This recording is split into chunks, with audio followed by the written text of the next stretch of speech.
En nuestros estudios con Ramiro Escobar. Él es un reconocido internacionalista, además docente de varias universidades, entre ellas la Católica y también Ruiz Montoya, y es columnista justamente del diario La República, con quien vamos a hablar sobre uno de los temas que lo dimos ayer en el programa en la noche y que tiene que ver con lo que ha decidido el Congreso. Nuevamente le ha dicho no a la autorización de un viaje al exterior del presidente de la República. Ramiro, gracias por estar con nosotros. ¿Cómo te va, Pilar? Bueno, gracias por la invitación. De cierta manera, resultamos sorprendidos, ¿no?, con lo que decidieron anoche en la sesión plenaria. Ya lo habían adelantado algunos parlamentarios, pero bueno, luego de lo que se pasó, lo que ocurrió con la negación que le hicieron al viaje a Colombia, bueno, en mi caso pensé que esa vez sí le iban a dar la autorización nuevamente. Bueno, yo también pensé que no iban a cometer el mismo error. El marcador ha sido ajustado, ¿no? 54 votos a favor y 55 en contra. Luego se presentó una reconsideración, pero creo que los congresistas tienen que entender que la política exterior tiene que continuar, ¿no? Y que bloquear la salida del presidente a un viaje tan importante, ojo, porque no solo está yendo al Vaticano a reunirse con el Papa, o iba a reunirse con el Papa, está yendo a la sede de la FAO en Roma, está yendo a la sede de la Unión Europea en Bruselas para reunirse con Ursula von Leyen, la presidenta de la Comisión Europea, se iba a reunir con otros líderes europeos. Y claro, uno puede decir eso, lo puede hacer el canciller, pero le baja el nivel a la visita el hecho de que bloqueen nuevamente la salida del presidente sin darse cuenta de que eso también afecta nuestra imagen a nivel internacional, y además presentan una moción de interpelación al canciller en plena Asamblea General de la OEA en Lima. Ajá. ¿Crees que hay un error de cálculo por parte de la oposición en el Congreso? No, al contrario, hay un cálculo muy fino porque obviamente lo hacen en este momento, ¿no? Y hay una intencionalidad política evidente. Es decir, yo creo que los errores del presidente son profusos, sus procesos judiciales deben continuar. Como que eso tiene que verse de manera paralela. Exactamente, hasta las últimas consecuencias. Por parte de la Fiscalía, corrupción en el poder. Exactamente, además eso tiene que ser llevado adelante y llegarse a las conclusiones más rigurosas y severas, pero otra cosa es bloquear políticamente a alguien que finalmente nos representa. Claro, ¿no? Y representa además a todos los peruanos. Además, exactamente. Incluso a aquellos que no votaron por él. Por supuesto, ¿no? Entonces, bloquear una salida del presidente a reuniones tan importantes, ¿no? Me parece un error que ha cometido el Congreso, bueno, la mayoría que ha votado por no dejarle salir, y creo que es por desconocimiento de lo que es la política internacional, la política exterior, todas esas cosas que se están diciendo. ¿Qué tendrían que conocer el ABC en relación a la política exterior internacional? ¿Por qué es tan importante que el jefe de Estado vaya a este tipo de encuentros, en este caso en Bélgica y en Roma? A ver, la Unión Europea es uno de los primeros socios comerciales del Perú, y socio político también, ¿no? Es un bloque de 27 países, ¿no? Reunirse con Ursula von Leyen, la mayor autoridad de la Unión Europea, no es poca cosa, ¿no? Es afianzar unos lazos que ya existen desde hace varios gobiernos, la posibilidad de reunirse con otros líderes de la Unión Europea, además en el marco de la guerra en Ucrania, guerra que por supuesto nosotros hemos condenado vía la Cancillería, por ejemplo la adhesión de Lugansk, Donetsk, Gerson y Zaporilla, ¿no? Hemos declarado que eso es ilegal. Entonces, en ese contexto, que no vaya el presidente es una manera de, como decía hace un momento, rebajar el nivel de la visita y perder la oportunidad de que se afiancen los lazos. Por supuesto, puede ir el canciller, seguramente irá, de pronto el Congreso puede reconsiderar la decisión, ojalá lo haga, pero no es lo mismo que vaya quien ejecuta la política exterior a quien conduce la política exterior, que es el presidente. Ajá.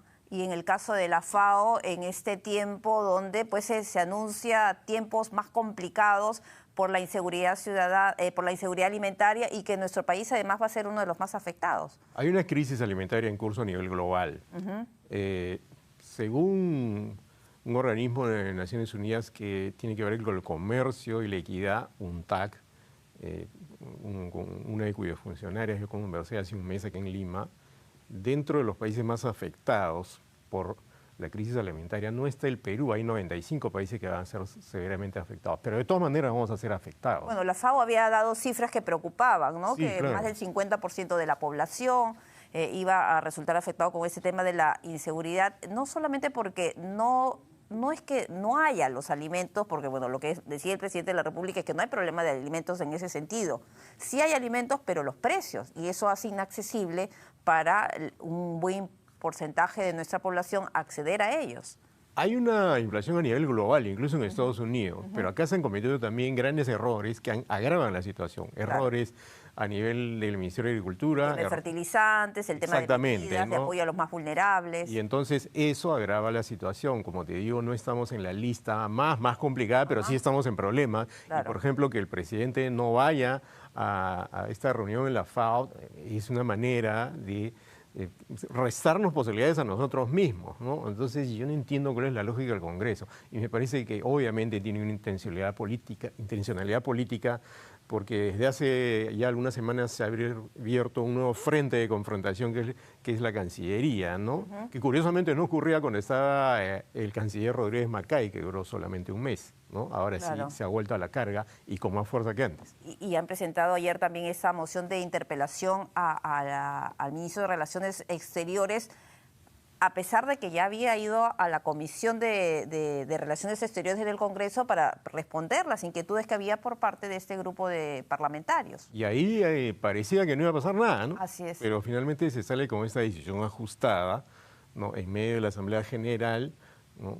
Que crea una atmósfera pues enrarecida con la OEA en Lima, con los organismos internacionales como la Unión Europea o como la FAO, que se sorprenden de que pase esto en el Perú. O sea, yo sé que el presidente ha cometido errores cuando ha hablado, pero esto no soluciona ese problema, lo agrava. Y eso es lo que creo que no se entiende. Claro, y lo que ha dicho el canciller es que, y ha hecho esta exhortación al Congreso nuevamente para que reconsideren esta votación. Bueno, deberían hacerlo, creo yo, la votación ha sido ajustada, ¿no? Y ya, ¿recuerdas que se reconsideró una decisión, Pilar, sobre el baño neutro en la OEA, por lo que hicimos otro papelón internacional, y se reconsideró eso? Esto se puede reconsiderar, no hay que distinguir lo que es la figura del presidente, que es muy controvertida, por decirlo menos, de la política exterior que debe continuar, ¿no? Ahora, lo que señalan algunos parlamentarios, y ayer conversaba justamente con uno de ellos, José Cueto, es que básicamente ellos señalan y consideran que el presidente de la República no tiene que participar en este tipo de eventos en el exterior, porque cuando nos ha representado en las actividades anteriores, como por ejemplo la última en Estados Unidos, nos ha dejado mal parados. Eso es lo que ha señalado justamente el congresista José Cueto anoche. Bueno, el presidente, por ejemplo, en la Asamblea General de la ONU, ¿qué es lo que yo creo que no debió decir? No debió hablar tanto de la situación interna. El tema de la crisis. Eso se lo pudo ahorrar. Pero, por ejemplo, lo que dijo sobre las Islas Malvinas, ¿no? Es una posición tradicional del Perú de apoyo a Argentina.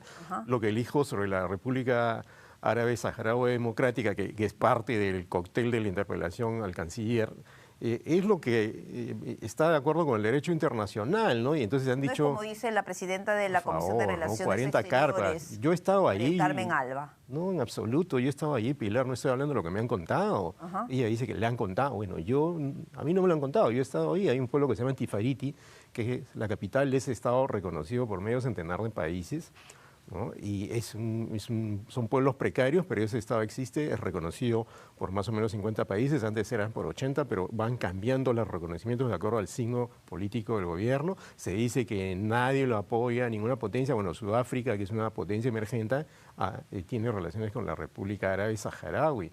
Entonces, a mí me parece que, además, no sé, referirse como 40 carpas es incluso un poco muy despectivo, ofensivo, pues, para la gente que está... Y que incluso mereció que varias delegaciones diplomáticas de nuestro país, aquí en nuestro país, le exhortaran, le pidieran, le exigieran que haga una rectificación y unas disculpas públicas, algo que creo que hasta el momento no lo ha hecho. Por supuesto, porque hay gente viviendo, cerca de 30.000 personas viviendo en el desierto en campos refugiados en Argelia y en la zona del Sáhara Occidental que controlan los saharauis, viviendo en una precariedad, Pilar, con agua que a veces la traen de la ciudad porque casi hay poca agua en la zona, con alimentos que los traen sobre todo la cooperación española, con una misión de la ONU en la zona y con la propia ONU promoviendo un referéndum. Entonces la ONU no va a promover un referéndum por 40 carpas, sino por un problema en el que incluso sin mucho éxito, lamentablemente, Javier Pérez de Cuéllar, ¿no? Entonces, creo que hay algo que en la sociedad peruana en general,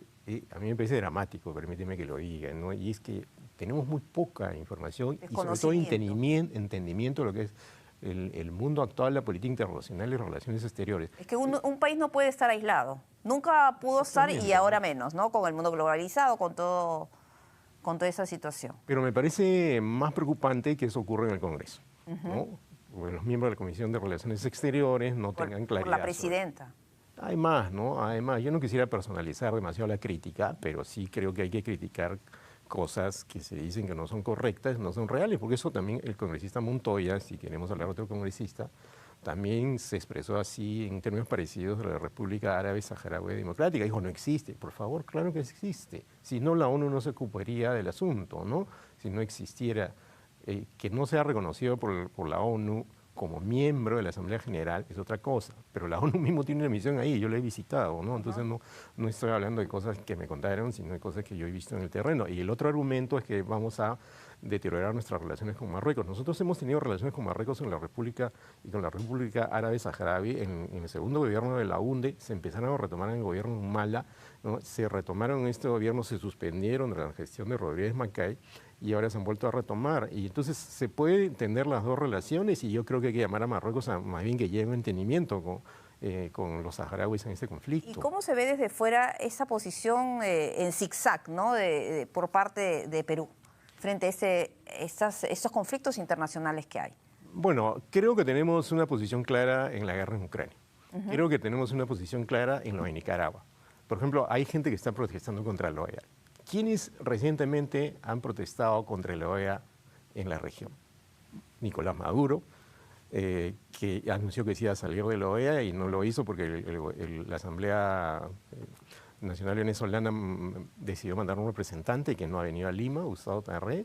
Daniel Ortega está en proceso de salir a Nicaragua. Entonces yo no entiendo cómo llaman a la OEA izquierdista cuando estos señores son, o sea, no se quieren parecer a ellos, ¿no? Ellos son los que han cuestionado la OEA, ¿no? Entonces hay que tener un análisis más fino. Yo le pido a la población, por favor, que entiendan que esto es un asunto más complejo y a algunos parlamentarios que no desinformen, pues, porque en realidad nosotros tenemos que posicionarnos bien a nivel global. Que haya un evento de esa naturaleza en el Perú es muy importante y va a haber otros.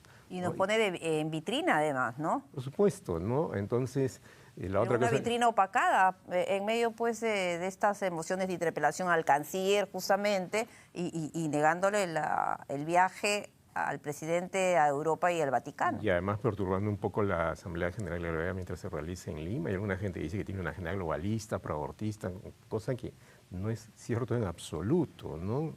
Uno tiene que releer las resoluciones de la OEA que se están trabajando y que se aprobarán hoy, y que además están en la página web, basta leerla. Claro. Entonces, creo que, Pilar, que no hay que confundir la intencionalidad política, las fobias políticas que cualquier persona puede tener o hasta tiene derecho a tener. Yo creo que hay derecho a tener distancias políticas. Fobias y odios ya me parece entrar en un terreno peligroso. Pero en fin, digamos, hay personas que legítimamente se oponen al presidente. Yo también me opongo a lo que hace, o sea, no me parece bien lo que está haciendo, ¿no? Pero no se puede poner en riesgo la imagen del país y a todo el conjunto de la sociedad peruana por esas distancias siderales con el presidente, ¿no? Entonces, hay que calmarse un poco, entender qué es, y creo que hay que hacer a nivel de los medios y de los políticos una socialización más nítida de lo que es la información internacional, de lo que es la política internacional, para que no se promuevan marchas que no tienen ningún sentido o decisiones como esta, ¿no? Pero se pierde un poco en el tiempo y en el espacio este tipo de discursos que deberían darse, ¿no? Del tema de la importancia de la política internacional, porque se habla más de la crisis, se habla más pues de los cuestionamientos y ahora este tema de la moción de interpelación también al propio canciller. Ramiro, aprovechando tu presencia, sí. Bueno, hoy día se clausura en la noche la 52ª Asamblea General de la OEA que se ha realizado desde hace 2 días aquí en nuestro país. 3 días que hemos recibido a una buena cantidad de funcionarios, muchos cancilleres, delegaciones importantes. ¿Cuál es el balance que podrías hacer? Bueno, todavía se tiene que anunciar que resoluciones se han aprobado, ¿no? Las resoluciones se aprueban acá, se discuten, hay una página donde uno puede entrar y ver las observaciones que hay.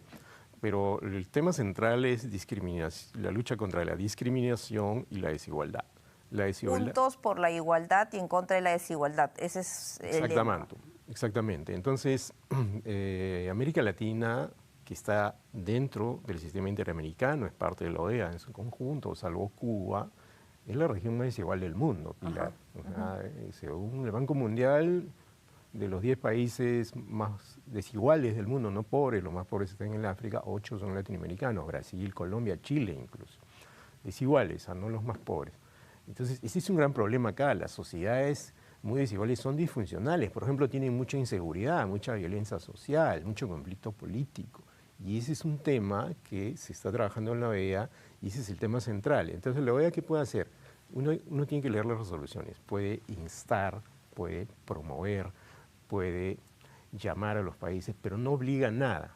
O sea, no es que uno está obligado a cumplir las resoluciones. En realidad, un país toma el acuerdo y es como un compromiso moral y político. ¿No? Son, exactamente. Hay mesas de trabajo donde se debate, se hace estos ajustes y observaciones tal cual tú señalas. Exactamente, pero además hay personas que están diciendo en el propio Parlamento que viene a imponer una agenda. No puede imponer nada. La OEA es una asamblea de países y se decide lo que la Asamblea General decide. Entonces, imponer la ideología de género es una de las críticas, ¿no?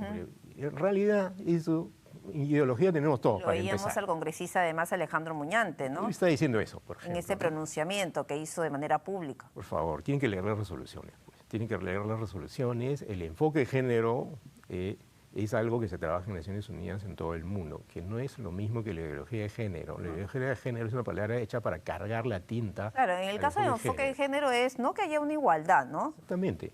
Y en los documentos lo da figura, es cierto. Pero no es el único tema. El tema de la desigualdad, el tema de la salud inclusiva, el tema de la lucha contra la discriminación hacia las personas con discapacidad. Hay una resolución de condena a Nicaragua, pero los que creen que es un organismo izquierdista, ¿no? O sea, hay que leerlo, ¿no? En esos momentos es importante, ¿no? Ese pronunciamiento y esta condena a lo que está ocurriendo en Nicaragua, que ya es una situación insostenible. A mí me parece un escándalo lo que está ocurriendo. El señor Ortega es un autócrata, pues, y ha falseado unas elecciones que la OEA no ha reconocido, el Perú tampoco ha reconocido. Y las detenciones arbitrarias, la violencia, el tema de la Iglesia Católica. Sí, en este momento están en Lima incluso algunos líderes nicaragüenses que han venido a denunciar eso, ¿no? Entonces, mal se puede decir porque la OEA tiene un sesgo, ¿no? Hay una resolución de condena a Nicaragua, se va a aprobar ahora. También se ha tratado el tema de Ucrania, ¿no? El presidente Zelensky ha mandado un mensaje buscando apoyo, ¿no? Entonces todo eso es tan importante y además entender que en el sistema interamericano, en un organismo como este, las decisiones se toman por consenso. A nadie se le obliga a nada. No hay imposición. No, por favor. Así sea de las potencias, como las potencias tradicionales, por llamarlas de alguna manera. La gran crítica de Hugo Chávez, Nicolás Maduro y Daniel Ortega es que Estados Unidos tiene una relevancia fuerte en la... Y es cierto, ya, eso no se puede negar. ¿Por el financiamiento? Por el financiamiento y por el poder político. ¿Creo que es del 50%? No sé el porcentaje exacto, pero es bastante alto. Lo he leído en alguna parte. Pero el tema es que sí es cierto y por eso se creó la CELAC, la Comunidad de Estados de Latinoamérica y el Caribe. Pero si bien Estados Unidos tiene poder, hay varias decisiones que la OEA ha tomado, también ha cometido errores, ojo, en varios episodios de la historia reciente, ¿no? Que no necesariamente se han tomado por presión de Estados Unidos. Voy a citar un ejemplo. Estados Unidos no es miembro del Sistema Interamericano de Derechos Humanos. Debería serlo. Claro. Ya. Entonces, varios casos que se han llevado de varios países al sistema interamericano, primero a la Comisión Interamericana cuando alguien no lo resuelve en el tema del país, y llevan luego el caso a la Corte Interamericana que está en Costa Rica, han tenido fallos que no han contado pues con la presión de Estados Unidos porque Estados Unidos no es parte de ese sistema. Al contrario, es una potencia que se da el lujo de hacer eso. Esté en el organismo, la sede del oeste en Washington, en Columbia, ¿no? Y no pertenece a ese organismo porque obviamente no quiere que lo presionen por el tema de los derechos humanos. Así ¿no? es. Pero los otros países sí. Es contradictorio, pero esa es la realidad. Y eso es entender también la teoría y la práctica de poder en el mundo, ¿no? las potencias pueden darse esos penosos lujos, a mi juicio. Penosos, realmente. Los países intermedios no, pero de todas maneras... Claro, aunque hay quienes señalan, ¿no? Hay algunos sectores que dicen, bueno, pero Estados Unidos no está en el sistema interamericano de derechos humanos porque nosotros vamos a estarlo, hay que hacer tal o cual acción. Bueno, Hugo Chávez tampoco quería estar, ¿no? Entonces, no entiendo cómo algunos líderes políticos que están en las antípodas o grupos políticos que están en las antípodas terminan pareciéndose tanto, ¿no? ¿No? Cuando uno critica a la OEA se está pareciendo a Daniel Ortega, pues, ¿no? Daniel Ortega se está saliendo de la OEA, entonces hay que tener un poco la cabeza fría para analizar las cosas y el corazón caliente para ayudar a la gente. Eso creo que es una norma de vida muy importante. Entonces, en un contexto como este, hacer esta serie de revoltijos para moverle el piso a la Cancillería y a la política exterior, porque eso es lo que están haciendo finalmente, ¿no? A pesar de que supuestamente es una crítica al presidente.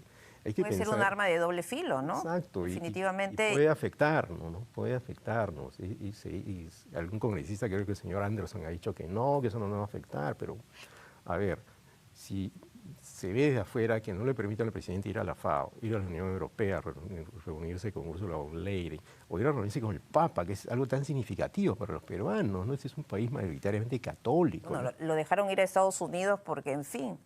Por la Asamblea General, pues claro, ya hubiera sido demasiado. Pero, por ejemplo, la reunión con el Papa es muy importante, ¿no? El Papa es un jefe de Estado, pero es un líder espiritual global, muy influyente, y no es que el Papa lo va a bendecir, como de pronto la gente piensa, ¿no? No va a bendecir su actividad política, ¿no? ¿Qué pensará el Papa en sus adentros? No lo sabemos, ¿ya? Pero es una reunión de Estado, ¿no? Con un líder mundial. Y además es el presidente. Exactamente, ¿no? Al margen de las investigaciones que tienen que avanzar y que avancen rápido y que si va al Congreso la Fiscal de la Nación, presenta la denuncia constitucional, el juicio político, ya ese es otro camino. O sea, eso otro cantar, no solo tiene que avanzar, sino si quieres el presidente se lo merece, ¿ya? Por todos los errores y los presuntos encubrimientos en los que está involucrado. Pero entre tanto tiene el que país... seguir gobernando. Y más aún que no hay 87 votos en el Congreso para su vacancia. Además, ¿no? Y el Estado tiene que seguir funcionando y la Cancillería tiene que seguir funcionando, ¿no? Porque no, o sea, si ya hay crisis en otros sectores y encima tratamos de provocar una crisis en la Cancillería, la situación va a ir peor, ¿no? Y la Cancillería es nuestro vínculo con el exterior, es la manera como nos presentamos. Nosotros podemos tener muchos líos internos acá, ¿no? Que llega a niveles de escándalo, ¿no? Pero en nuestro vínculo con el exterior tenemos que ser más cautos, más prudentes, ¿no? Los países gobernados incluso por tiranías, digamos los talibanes en su primer gobierno, hasta ellos tuvieron al más sensato en la Cancillería, ¿no? Claro. Porque se sabe que esa es una parte muy sensible y no se puede estar moviéndole el piso. Y por último, digamos, si nosotros pensamos en una perspectiva más histórica, a ver, el Papa hasta Juan Pablo II hasta se reunió con Pinochet, ¿no? Salió al balcón del Palacio de la Moneda, ¿no? Y eso causó mucha controversia, pues, ¿no? Yo creo que eso se lo pudo ahorrar también el Papa, no salía al balcón de la Casa de la Moneda, se reunía, en fin, ¿no? Pero ojo, en ese caso es el Papa el que visitó Chile, ¿no? Pero en otra ocasión también visitó Nicaragua, en la época de los sandinistas, cuando Daniel Ortega no era el presidente que es ahora, ¿no? Y las visitas del Papa, por ejemplo, son muy, muy importantes, pero también es importante cuando un presidente va al Vaticano, ¿ya? El Papa es muy hábil políticamente, la gente cree que solo es un líder espiritual, pero es un jefe de Estado, ojo, ¿no? Y el Vaticano influyó el acercamiento entre Cuba y Estados Unidos, influyó también de alguna manera en conflictos como el canal de Beagle, entre Argentina y Chile, cuando estaba Juan Pablo II. Entonces, que no se reúna con el Papa, yo no sé, ¿no? Yo diría que es hasta un pecado de lesa falta de entendimiento, un pecado de omisión, digamos. Bueno, vamos a ver qué pasa. Ojalá que la exhortación del canciller tenga buen término y se pueda reconsiderar, a ver la votación, a ver qué finalmente decide el Pleno del Parlamento. Yo desde mi humilde o modesto papel de analista o de persona que opina sobre esos temas, también llamó al Congreso a que reconsidere esa decisión, ¿no? Nos va a afectar a todos, no solo al presidente. Hay otros foros, hay otros escenarios, como el judicial, donde al presidente se le tiene que investigar y se tiene que hacer. Yo soy de los que creo que eso no debe pararse, ¿no? Perfecto, Ramiro. Gracias por haber estado con nosotros. Pilar, muy interesante. Y hemos hablado pues de todos estos temas y hemos aprendido muchísimo.